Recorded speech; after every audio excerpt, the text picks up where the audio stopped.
Bismillahirrahmanirrahim. Assalamualaikum warahmatullahi wabarakatuh. Perkenalkan, nama saya Hasbi dengan NIM B1A1244454. Baik, di sini saya akan menyampaikan hasil review saya. Dari review jurnal yang berjudul Implementasi Hukum Lingkungan Internasional dalam Hukum Nasional Indonesia. Baiklah, langsung saja saya akan mereview jurnal yang berjudul Implementasi Hukum Lingkungan Internasional dalam Hukum Nasional Indonesia yang ditulis oleh Dipa Pitaloka dengan nama Jurnal Kompilasi Hukum tahun 2021 volume 6 nomor 2 halaman 76 sampai 87. Baik, yang pertama yaitu ada tujuan penelitian. Adapun tujuan penelitian dari jurnal ini adalah yang pertama untuk menganalisis prinsip-prinsip dasar hukum lingkungan internasional, dan yang kedua untuk menjelaskan bagaimana prinsip-prinsip tersebut diimplementasikan dalam hukum nasional Indonesia melalui berbagai peraturan dan undang-undang sektor lingkungan hidup. Baik, selanjutnya yaitu ringkasan isi jurnal. Artikel ini membahas perkembangan hukum lingkungan internasional yang mencakup perlindungan laut, atmosfer, keanekaragaman hayati, serta pengaturan perpindahan limbah B3. Penulis menjelaskan berbagai konvensi internasional seperti UNCLOS 1982 tentang perlindungan laut, Konvensi Wina 1985 dan Protokol Montreal tentang perlindungan lapisan ozon, Konvensi Perubahan Iklim 1992 dan Protokol Kyoto, CITES 1973 tentang perdagangan satwa liar, Konvensi Keanekaragaman Hayati dan Protokol Nagoya, serta Konvensi Basel 1989 tentang limbah B3.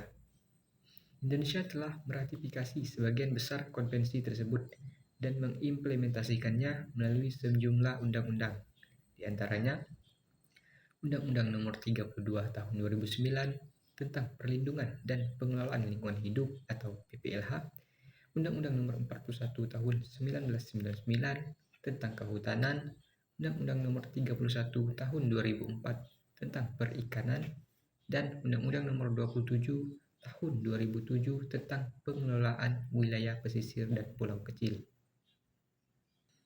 Penulis juga menekankan pentingnya mekanisme internasional seperti reporting, verification, dan compliance untuk memastikan implementasi perjanjian lingkungan. Selain aspek hukum positif, artikel turut menyoroti peran kearifan lokal dan etika lingkungan sebagai unsur penting dalam konservasi sumber daya alam.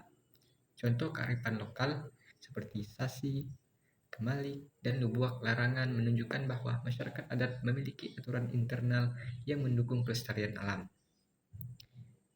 Adapun kelebihan dari jurnal ini, yaitu yang pertama, yaitu sangat komprehensif, membahas banyak instrumen hukum internasional sekaligus penerapannya di Indonesia.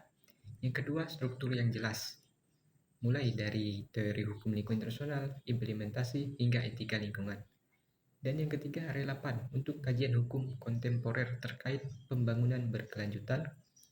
Dan yang keempat, menyertakan banyak referensi ilmiah, baik dalam bentuk konvensi internasional maupun literatur hukum nasional.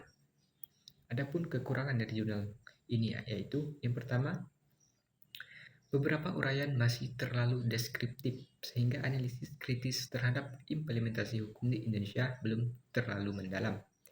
Yang kedua, tidak banyak membahas hambatan implementasi di lapangan, misalnya keterbatasan penegakan hukum dan konflik kepentingan ekonomi.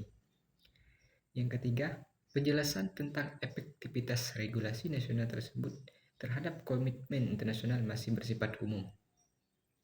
Baiklah, dari uraian di atas maka dapat disimpulkan, secara keseluruhan, jurnal ini memberikan gambaran yang jelas mengenai bagaimana hukum lingkungan internasional memengaruhi pembentukan dan pelaksanaan hukum lingkungan nasional di Indonesia. Penelitian ini penting untuk memahami hubungan antara kewajiban internasional dan kebijakan nasional, serta menegaskan bahwa Indonesia telah mengadopsi berbagai prinsip global melalui undang-undang nasional. Jurnal ini layak menjadi referensi akademik bagi mahasiswa hukum, pembuat kebijakan, maupun peneliti di bidang lingkungan hidup. Baiklah, itulah tadi hasil review singkat dari saya. Apabila ada salah kata, saya mohon maaf, dan semoga ada manfaatnya. Saya akhiri. Wassalamualaikum warahmatullahi wabarakatuh.